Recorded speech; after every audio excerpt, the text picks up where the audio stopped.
Time to reload.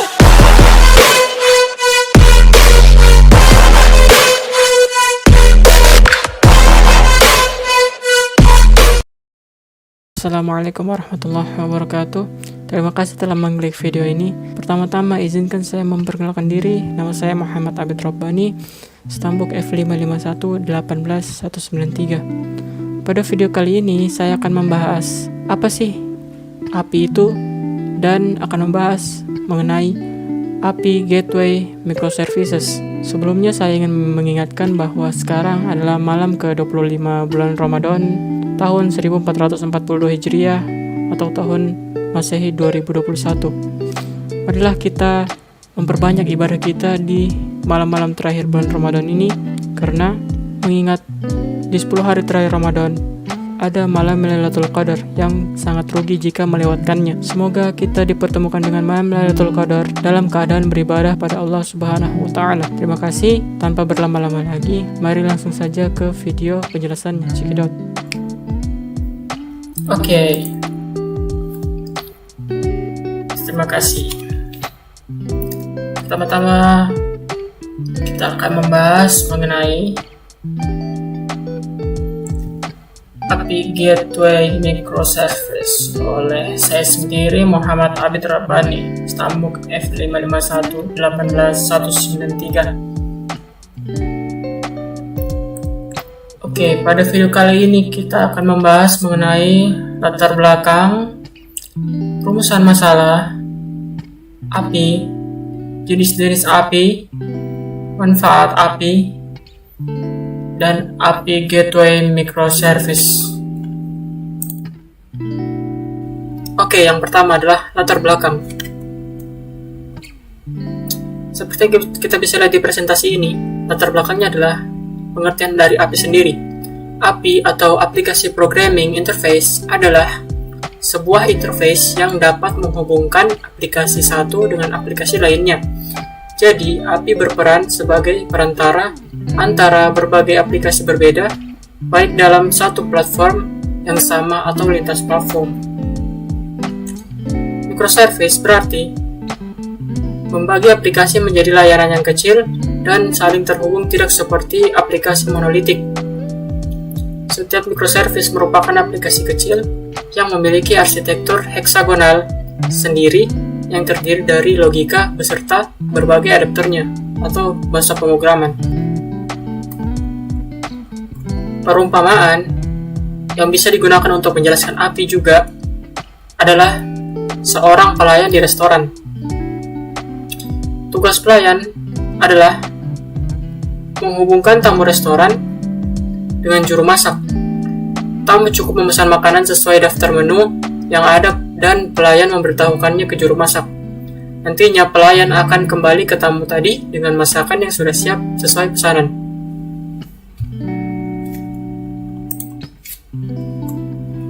Oke, masuk ke rumusan masalah.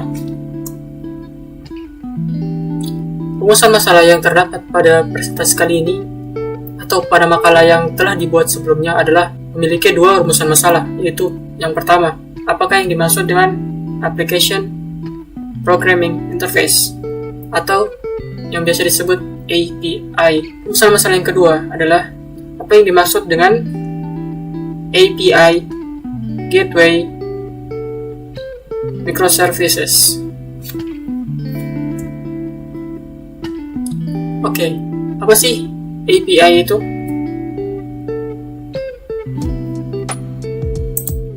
API adalah singkatan dari Application Programming Interface, yaitu sebuah software yang memungkinkan para developer untuk mengintegrasikan dan mengizinkan dua aplikasi yang berbeda secara bersamaan untuk saling terhubung satu sama lain.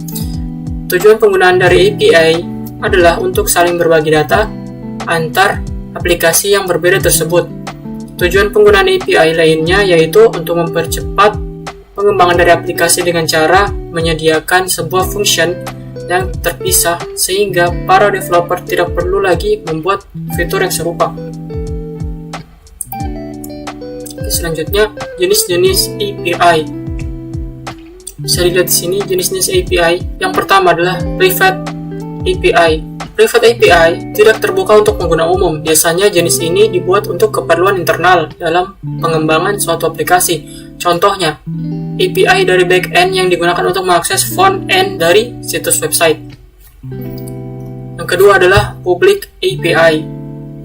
Berbeda dengan Private API, jenis ini dapat digunakan oleh siapa saja dalam lintas platform. Selain itu, Public API ini merupakan salah satu jenis yang paling mudah digunakan.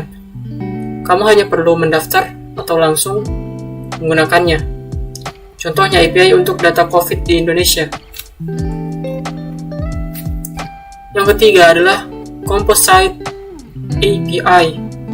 Jenis ini menyimpan data dari berbagai server atau hosting dalam satu tempat. Dengan hal ini, pasti akan menghemat waktu semaksimal mungkin bagi penggunanya. Karena itu, tak heran jika pengguna bisa mendapatkan jenis data hanya dalam sekali akses. Yang keempat adalah Partner API. Jenis API satu ini digunakan untuk kepentingan umum, namun sebatas pihak yang telah memiliki izin saja untuk penggunaannya. Seperti Public API, kamu harus mendaftar ke penyedia API terlebih dahulu, lalu menggunakannya di aplikasi. Contohnya API Pinterest.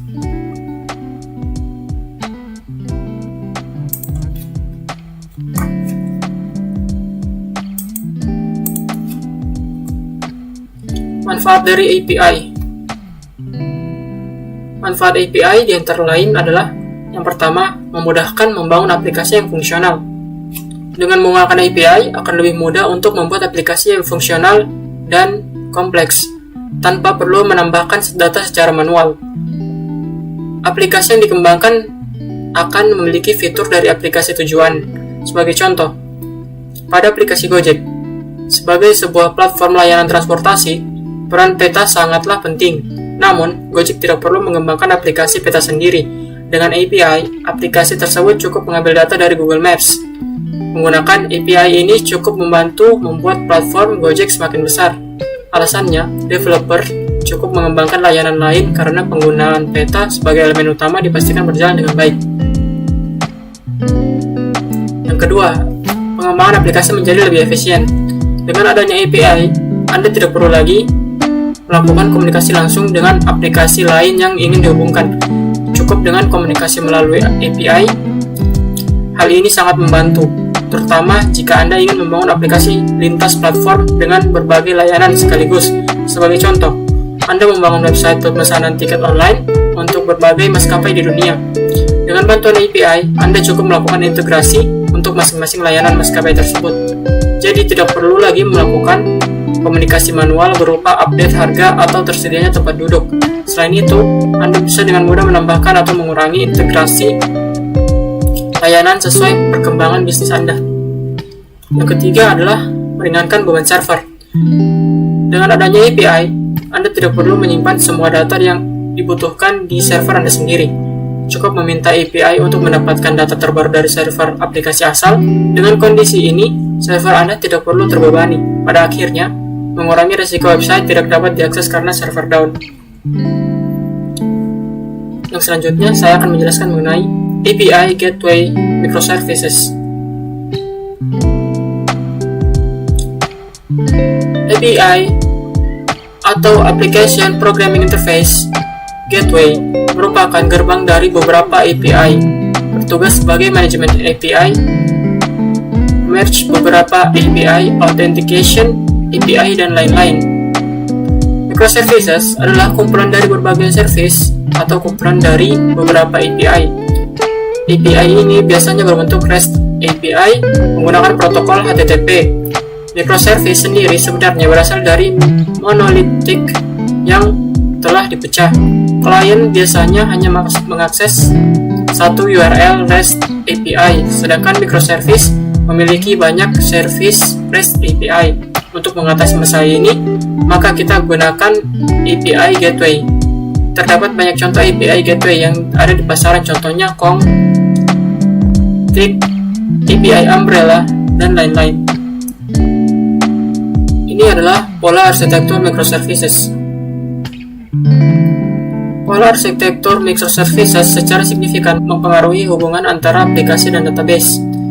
Alih-alih berbagi skema database tunggal dengan services lainnya, masing-masing services memiliki skema database tersendiri. Di satu sisi, pendekatan ini bertentangan dengan gagasan model data enterprise-wide. Selain itu, seringkali menghasilkan duplikasi beberapa data, namun memiliki skema database per service. Sangat penting jika ingin mendapatkan keuntungan dari layanan microservice. Masing-masing service memiliki database sendiri. Selain itu, services dapat menggunakan jenis database dan bahasa pemrograman yang paling sesuai dengan kebutuhannya. Jadi intinya, microservice yaitu membagi service ke bagian yang lebih kecil, di mana service-service tersebut saling berhubungan satu sama lain. Selain itu, dalam setiap services yang dibuat bisa menggunakan teknologi yang berbeda. Itu tadi sedikit penjelasan dari saya. Lebih dan kurangnya mohon dimaafkan.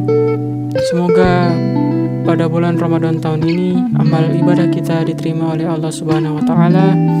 Saya akhiri, Allahul musta'an. Wassalamualaikum warahmatullahi wabarakatuh.